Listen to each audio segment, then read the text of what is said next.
زێبەگەرمە مێژارە هەڵوێستە تورکی دەربارەی ناوچەیە ئارام و بە تایبەتی تێکدانە هەماهەنگی و کاری هەبەش لەگەڵ ئەمریکا و هەمان دەمێدەژی ئەو راپۆرتاک و ڕۆژنامە ئەمریکی بەڵاوکردی و تێدە دەبێژێ تورکیاوێ عێریشی ڕۆژهەڵاتی چەمێک فەراتی بکێت دەرباس بێ و ئەمریکاوێ هێزن خۆ بەکشێنێ میوەبەنداریە بڕێز فێساڵ یوسف ئەندامێ دەستەیە سەرۆکاتی ئەنجومەنە نیشتیمانیە کورد لە سووریێ کردیا برێز فێساڵ دەمباش ئەv پێشوەچوونێن نەچابەرێکردی بیانژی وەکەتت بینیان گۆ چابەرێکردی هەر نابک لەوەرێکردن دەربارەی ناوچە ئارام و نابەرە ئەمریکا و تورکیادا چاوتێنە خوێندن ژعالێکی بە تورکیا گەفە هەڵوەشانەکاری هەبەش دکێ و ئەمریکاژی بێژێەوە هێزی خۆ بەکشێنێ. بله سپاس اشترا وج مشغان هجارة قالك سپاس از دست بيكي سرساغية جوا مال باطن ايجو شهيدي هولا سنابل لحسجة ورحتيه جي جبرين دارا راو بيدارن يعني ملتي مجوا ابو يري خرابي او كسي سفيد او كسي بيري جو دين استهدافكن والمولود بينن يعني باسيقو او ضحايا او شهداء شن قاسي ملتي ما هروي سركتي لسر برساتا او تشتيغو تن نافچا آرام يعني نافچا اجبو باراستنا سينوري تركا سرتي اشتغلاند حتى انها تشتيغو چه تيش لو وكرن بس ياغو بكارتي تشتيل برچا باب كارتي او نافنداغو تنسيق بين امريكان او تركادا دورياتي واد مشن يا دما اولدا بربيدن دماد دواجي يعني بدنا مشاندن مرحلات دوا وحتى ياسيا او حتى نهال سرغو تركات تروجا خوستني خو داخوازي خو جي كيم نكري هر وقتي تشتكي ضستيني وتشتي ديجي داوتكي يا تفاهم نابلي بكن ريكفتن نابلي بيد نابينا امريكان او تركاد بزلالي او دمشي 5 كيلومتر اول دما مرحله اول واي بكارتين ايروجي دورياتي واي السر عرضي بريز فيصل اب بيشوشون السر عرضي كوت بحثك تركيا قالك جاران راغانديك ونبدل تركيا وتركيا جوان بيشوشونان تایبەت بە ئەبەکردن ناوچەی ئارام نەڕازیە و دخوازێ بهتر هەنگۆ پێنگامە لەستۆر نەئابێتن لەومە ئەو پێشوەچوونێن ئیرۆ ئەو لێ دوان کوهاتنە بەڵاوکردن هاتنە ڕاگاندن سیاسەتێدا تشتێکی گۆ ئەس بێژم هەمەوە ئەزگهام مەبداوی تنە ینی ئارمانجێ ترکیش وەختێ گۆ مەسەلا دەرع الفرات و پیشترە دەرباسبوونا عفرینێ و دەستدانینە سەر عفرینێ و حتا ئیرۆ هر وقتی يعني دەستپێکێدا دەستپێکات شتێگۆ ترکا و داخوازێ خوا و ئارمانجێ خوا ژێرە دەستپێکات دەینن نەوەڵە گها مەسەلەکێت بێژێ سپاس فێژە گهامە ئارمانجێ خوا یا تەفاوضا سیاسی دە تشتێک داوی نینە يعني ژبەر ولۆ ترکیە رێکردنا ئەوڵم زەکر بە ئەمریکانارە و سەرد مەشێ بدەستێ خستیە وەکی دیژی هەر داوات شتێ خۆی دیترێ هەگەر ناوچە ئارام دبێژێ هەگەر مەسافەتا دبێژێ قورتردکێ ئەزوێنات عالیە سیاسی یاگۆ تشتێ گۆل سەرتێ شغڵاندن نابێنا دەولەت ئاز دبێژم ئەما ئەوڵە مەسەلەی شلۆڤەکردنا سیاسی یەک ئەم اجتیهاداتا بکەن ژەم خوا ئەو دبێ تشتێکی دیتری حتا ئەنها ڕێکەفتن نابێنا ئەمریکا و ترکادا تشتێ ئەرێنی کرین سەر ئەنقەرا و واشنگتن ئەو دمش باشە برێز فێساڵ ئەv لێ دوان ئەنگۆ راپۆرتە ڕۆژنامە وۆڵ ستریت ژۆرنال کوێ بەچڕەنگی دخوێنێ و تایبەت بێژێ ئەمریکا وێ بەکشێ بە کوردی و بۆ کورتی یا تشتێ فەرمیە گوام سەر ئەوکە دبێژێت سەر بسەکرێن کۆچکا سپی وزارەتا دەرڤەیە ئەمریکی ئەوە نێگۆیان وەک دبێژێ سیاسەتە ئەمریکانە دێ نیشاندان نو نەرەک دبن تا گۆن دەشخۆرا تشتێکی دبێژەیەکی دیدی ئیطاری خزمەتاوێ سیاسەتاوادە بۆ بخوازن دەغتێ لە ترکیا بکەن یا لە قەسەدێ بکەن ئەو گۆتنن تەکتیکی دوی وەختی دەتێن لیا براجی حتانها نەبووە دلشکە دجێشێ حلف الناتۆ دەکەتنە هەمبەر هەفتوودا شەرێ هەفتوو کردنا حتانها نەت خوندنێ دە نەت بیستنێ دەم نەدیتە تالی بەرجەوەندەی ئەمریکانە ترکارە و ترکاشی بە ئەمریکانارە او تسوياتي قول سرواوي اي مشاندن بدليل افري كفتنا قلت حفتي باغي دا شيكرن وايروجي دمشي حتى انها از دبيجم حتى ايروجي بي امريكانا ترك نكارن درباس بن الا حالتها كده بن طاوليرا موافقه كيف هالدوره بدن باش تصريحات يقول تدبيجي ناكي ناف نشان كريا دبيجي يكا او يكشي قالك جاري وك بعربي دبيجن بالونات اختبارنا او يشبو بهتر مسألة سياسية وصار بيسك عندك باشا بريد فيصل لەگەر من بمێنە لە ستیدوێ هەروەها ڕۆژنامەبان نورەدین عوسمانجی لەگەڵ منە برێز نورەدین هەر ئیرۆ ڕۆژنامە وەرسی جۆرنال ئەو لێدوان بەلاب کرد و لە گۆری تەبایە ئاماژەیان تورکیا و دەرباسی ڕۆژاوای کوردستانت بێ بەرتە شارە نینە لە پێشی هەیزێن ئەمریکی و ژبووی کوڕوبڕوو بوون چێنە بێ خۆڤەکشێنێ دە هەمان دەمێدا وەزیرێ بەرابانیە تورکیا خەلووسیا کار بێژێ ئەمێ ڕۆژاوای کوردستانێ چارەیەکە باش بۆی کوردان بین ببن و جێوە بجهەکی ئەو لە و ئارام و نەهێنزیاب بکەوە ئەف لێدوان و بەکشانە ئەمریکی و گەفێن تورکی چاوەتە توێنێ نەڕیناتە چێ ئەگەر هەبنە ڕاستیەک ئە پێش بەچوون جە دەربەین بەژن تشتێک و هاتە پێشبینیکردن سپاس بۆ ئەف دەرفەتدایمە جاردی ئەم سلاوی خۆش بۆش بۆ تەماشەوانات گەلک سپاس گەلک مەمنون داویە دەولەتێ مازن نەوەک مەرۆ دفکردن وەک حەزبێمە نوعك سياسات ما دمارس عن انه بترجع ما اخلاق تفلي سياسات يذكر وهذا تشتكي له تني مدارس السياسات يدود بارتي ما اظن ايك دوله طبري في دبن للجمع الغايه تبرر الوسيله يعني هذا سيستم كفن ساي كفن ميكولا ميكافيلي داني ما دام ارماج دولتي اذن حتى ملتي وي دولتي ديجي وي وكوي يعني نمونه جانا خو بيشاندان امريكا تشي دبون ديجي دستوردان امريكا د عراق داناوي ايام جورج بوش شيكاغو ملتي امريكي دركتن ديجي اوباما جو جورج بوش جو زي ليخم يعني زي ليخم ديجي كوملغان اف دولتي ساكني ديجي انجمن اولكاري ساكني وقال لك ولات اوروبا ديجي بون روسيا وصين ديجي وايران وتركيا ديجي وليخ يعني الفيدري الرحم دي سياسات تند فرت واخلاقي تكلي بيناب داويد قاعد اف ما مدخل في السياسة تيره ويف ولاطنا سر برجواندي خو كار بكن برجواندي ولاط جانا راس يفتين جانا ديجي هفتين اجا وانا دجيه راس يفتين مفدود كن جيه راس يفدوناي وق منو بارتي ماني دين يعني حوالي ما يعني ان افشي شرق الاوسط روجلات نافين شر هفناكش برج مكلف السرمان شر جبولو اگر في شكل يم لبنان في منظوري ده امريكا وق مساله بيجي انه زي جبو كونتاكت نابرا منو ارتشا تركي تشينه بلكي اسنك خوفاكشين بس باوري عمده ناجي حد بيجاري امريكا فاجا باوري لانه مثلا زانيارين يا معلومات امريكا خو ناجي حياوي داويا جناف تشي شي دركه فيجبر اويجي هناك بروجين وهن ولو اما امدبينن او بروجان هي نزل على جمار قال لك جرى امدبينن رول امريكا نزل على بروجي ونزل على كورسانا بس بليان هاجي امريكا قالوا بريز نور الدين كو سوريا بكشي ترامب قلت نقول اري من في اشارات بكره بس جيفا قريا جيفا نقريا جوي داخل يعني يا اخوان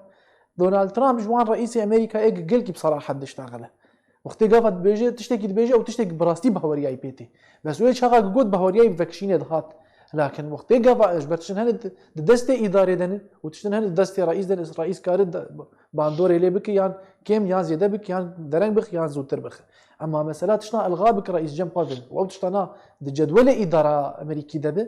باوريا مد الجورج تمج اداره امريكي فهم كريو دهاتي يعني كرن قال لك دوائر ويني مراكز قرار هنا او انا ثاني بريار دخل دستي سروك ده يعني بريار تخن دستي سروك وزير برفاني يعني وزير دربه او دوائر مراكز قرار او انا سياسه دمدريج او امريكا داتين بربيكي هج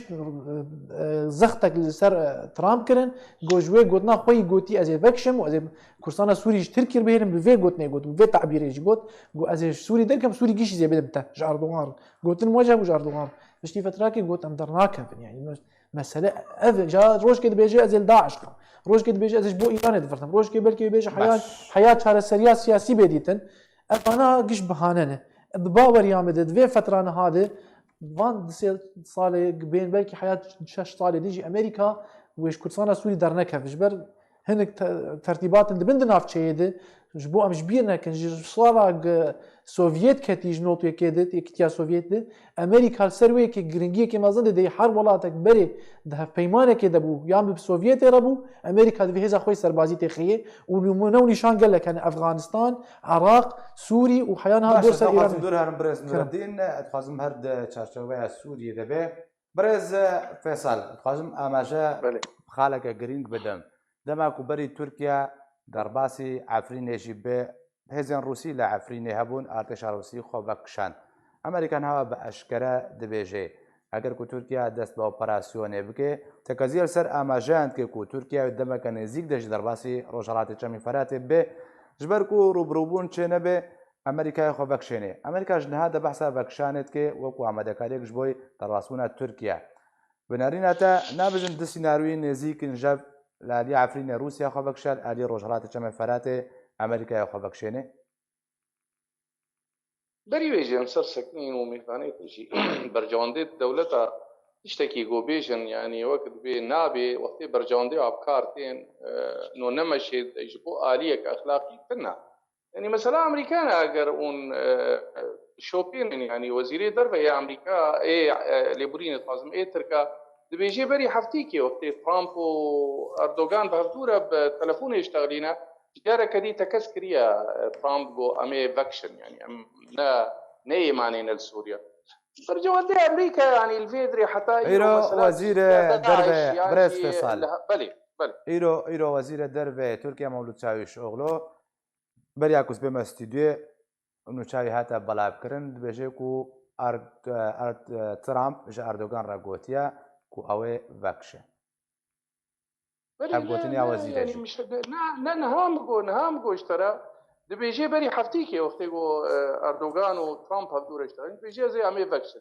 يعني تاني بريارة رئيس أمريكا نا يعني وقتيجو تويت أو جو عمي فاكشن مثلا فاكشن عندني بالنسبة وأنا غيري ولو أوساطي أمريكية جو حتى أنا دنجي خجيت يعني إنه حتى داوي أمنامي من برجوا دياد جهة هي ونقلب لشكريبي يا سركي برست بي استراتيجية أمريكية هات باراستنا مسألة تايبتمندية كردي يانجي دروجلاتي فراد دوقوا ونارتكن إيروجي هناك لابورتي قوتين أمريكي مسألة عشائري عربة وإيدي تري إلا تخوازن وابروا يعني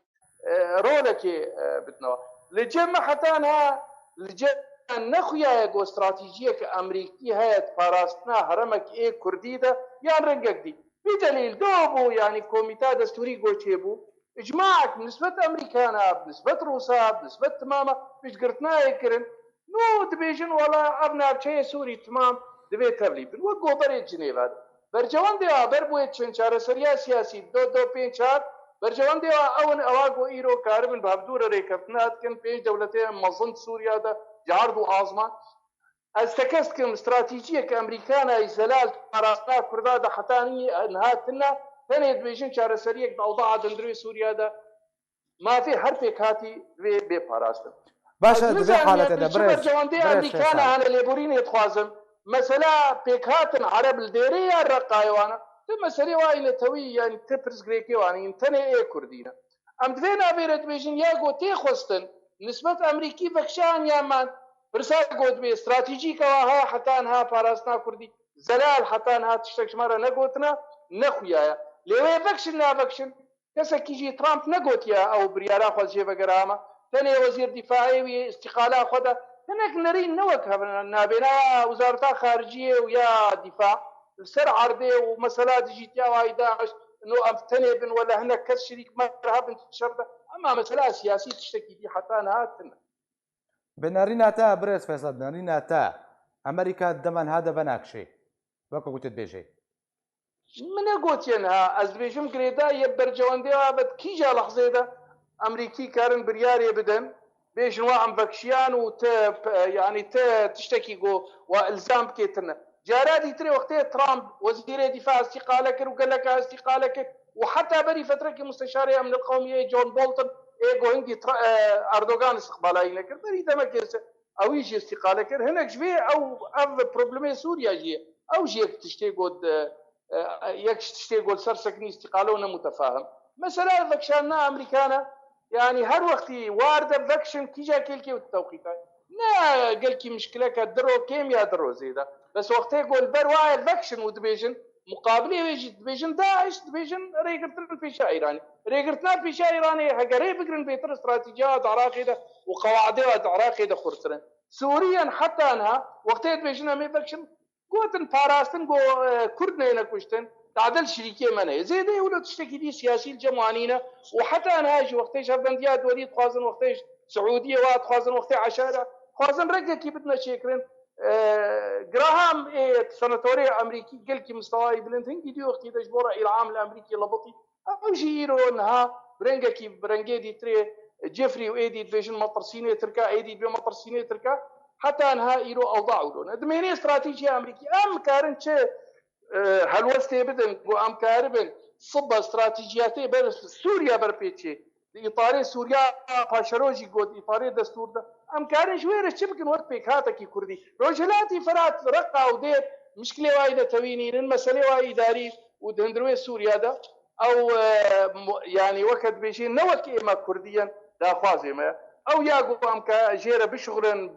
ام بحث بكن بريكي شريا صبا ابدا سوريا قوبي دانين اجتماع دولي دانين بشعرديريك دولي او كاري ما فهم لتي مجالك فيصل او كاري كنت بحث كي جبوي دوزا كردي تا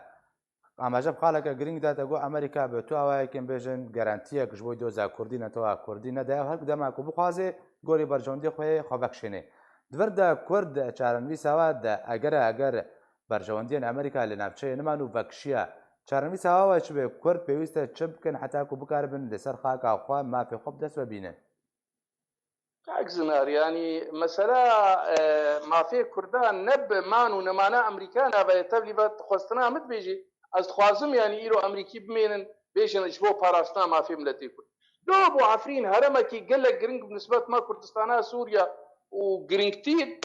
ابو ايرو غوتشوارجي بحث كده يعني تشتكي دي السر تشتغل دبيجن بريجي من ليبون ايروجي يعني وناخن خدي شيرا ايروجي يا هري جرينج ام كاربن سياسيا اواغو تيداني صب دستورك حقوقي ملتي كرد سياسيا سلميا باراستي بي اما امريكي ام خوستنا مش كم ده باراستنا ملتي ما جابديريك دوليج باراستنا ملتي ما خوستن تشتكي والسر عرضي تشتكي ديا لي صب امريكي بيجن والله مش ما فهم ملتي كرد يعني جهداريه كيرو لابورتيتين وقفتنا عرب الاليه رقا ديري قبلي جزيره وانا الاليه عربه بلكي بقاسي وناجي هي قرنا انا كنت اباي تشتي هيجي دواهر ما بي از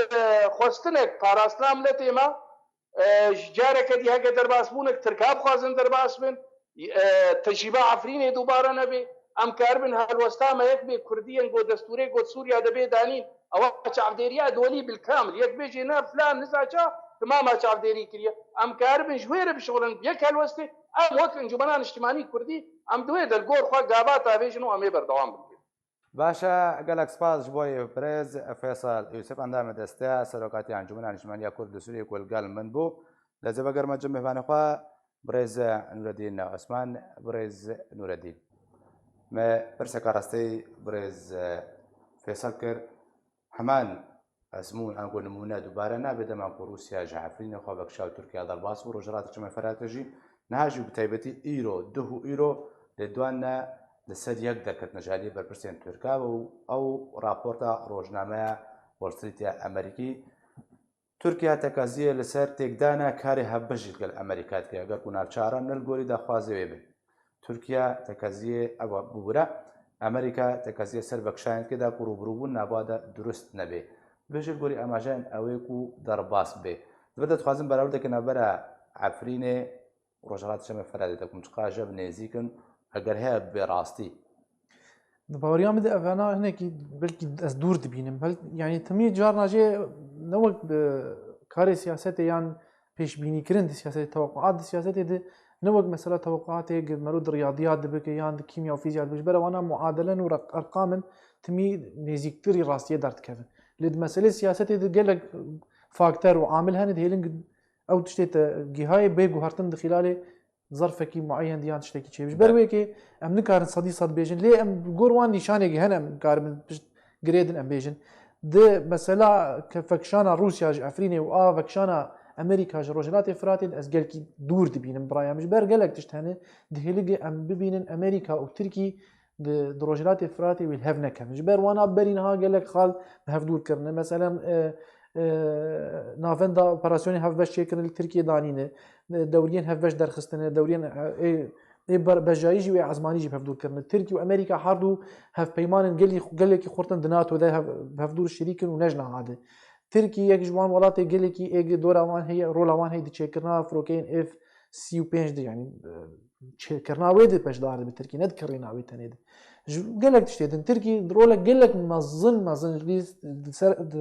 سەردەما شەڕێ ساردە دناوبەرە سۆڤێت و ئەمریکا وەختێگە شەڕێ سار هەمحانۆتێکێ ینی کۆماری سۆڤێت لەسەر حدودی ترکی سەکرین جۆرجیا و ئەرمینیا ئەفانە هەردوو جمهوریە سۆڤێت معسکەری اشتراکی بوون بنیاوان سووری و عراق بوون ئەوژی هەفپەیمانن سۆڤێت بوون ترکی تەنێ وەک جەزیراکی مابوون پێشیا مەدا شوعەتی ji ber vêkê gelekî bêjin peywendî wan gelekî xurtin û vê rehetiyê berjewendî wan li hev nakeve ji ber gelekî kurin ev mesela daxuyaniyê gitên dibêjin mesela ka çi an bifeserî çima van daxuyan bidin di baweriya min de zêdetirî fişarê tune yani meselen ev fişar serkê yani Tirkî wek got fişarê li ser Washington dike ser Amerîka dike tineke ez ê ji ber xwe derbas bim tineke ez ê ji ber xwe bikim tineke ez ê berpirsên Amerîkî jî fişarê wê bikim birarîna min de îcat bibûre eger mecalê bidin ez vê zeran ev bêtir diraya min de ev ev fişarê ji alî Amerîka ve ne ser Tirkî tenê ji ber gava ginavçeya aram çê bibe û ne li gor bêjin siyaseta Amerîka bi yani timî yani destê dirêj tê de ji Tirkî re bi belkî li hesabê Washington nayê ji bolo Amerîka dixwaze hinek tenazulata ji Tirkî jî bistîn û ji Ewropa jî bistîn gava Tirkî heger Amerîka vê gotina xwe vê gefa xwe dibikatîne gefêlkê dike ewilî Tirkî dike pişwê li Ewropa dike ji ber Tirkî derbas bi tenê wê ser wê bikelife wê hiç radin çê bibe wê Ewropa jî tê kefte ji qelê de ji bo wêkê dixwaze bige îla wek mesela teawî îla kelimetin sewa Ewropa û Tirkî û Amerîka min ser ji deh lêdwanên berpirsên Tirkî derbarê navçeya aram yek lêdwana berpirsên Amerîkî nîne Amerîka bi tawayekî bersiva bi ciddî nade ji li ser astê serokatiye bigire heta werê wezaretê û berpirsên pile bilind jî Tirkiye bi dihan lêdwan radikên derbarê navçaran bi derbas bûn û bi hemahengiyê bikin Amerîka bi dengî heldibijêrê ev şirovejer tê kir ji ber destê Amerîka dava sar de destê Tirkî dava gerim dey ev nab wek hevdû Amerîka dibêje ev navçeyan şerê Daeş deyî û em bên aneka vî tiştî bikin mesela hesedeyî û evana wê xweşber bixin û şerê Daeş nema dikin dibe got feraxek çê bi wek mesela piştî Kerkûkê teban behsa Kerkûkê nakin lê mîsal nêzîkî ev em eşey bi şey yüz kir yani ew dibêjin heger tiştek çê bibe û şerê Daeş bê sekinadim carî xwe birêxistin dike ev grupa terorîst ji ber gelek niha hişyarî ji gelek welata û ji gelek ciheta heveyî Daeş li Kurdistana Sûriyê li mantiqê me Erebî êgil dêrê Reqa û xêrî wê û li vir jî li derdora Kerkûkê û xêrî wê navçeyên sînorî xwe birêxistin dike ew dibêjin em ditirsin cardî bêj ber vêkê gelkî mucamela Tirkî nake dibêje em bo vêkê me hepkî haj hesedê hebin ev ya dihêli gelek hesasiyet li cem Tirkî çêbin Tirkî dibêje bavê min ev mesele hanê divê xelas bi ev sînorê min sînorê min 80 kîlometrê dibin tehdîdê de dibin gefê de rêxistinek Tirkî navlê PKK rêxistinek terorîstî di nav lîsta navdewletî de ayekîtiya Ewropa û Amerîka de wek hezbek terorîstê nas kirin ji bo dibêje ev eş heqê min û ser sînorê min tehdîd ji ber vêkê divê hûn hedekê ji vê nardeynin hed ji vêr bê danîn divê navçeya aram çê bibe Tirkî gava givêna dibêje Tirkî ji dil dibêjine ne heneka dike û tehîdatê cedîn û ihtimalek mezin heye kefir salheyê birec dawiya dawî de Amerîka tedhiyê bi Tirkî nak wek şerîkekî mezin di NATO de ji bo xatirê berjewendiya Kurda divê gotinê jî zelal bikim cenabê Tarik dawiyê de Tirkî gelkî divêna ecelê li Amerîka dike Amerîkanekî muatalê dike ji bo egera derbasbûnek û hadî heye lê ew egera hanê jî ez hebkî zehmet dibînim wê gelkî ser Tirkî bikelif derbasbûna ew hadî 5 sadî demê û 5 sadî bimîr bendî Amerîka ji ber ser wê mugulif ji ber gava têke weka Efrînê mesela ne tenê Efrînê vê carê navçe gelkî fireyî û penaberên mezin wê hicrak mezin çê bibe ev ê hindir dimanê wê derkevin û el Tirkî jî manî mumkin bi fecirê derken ber ev Ewropa gelek spas ji bo rojnamevan Nûreddîn û Esman kul gelme bûyê gelek spas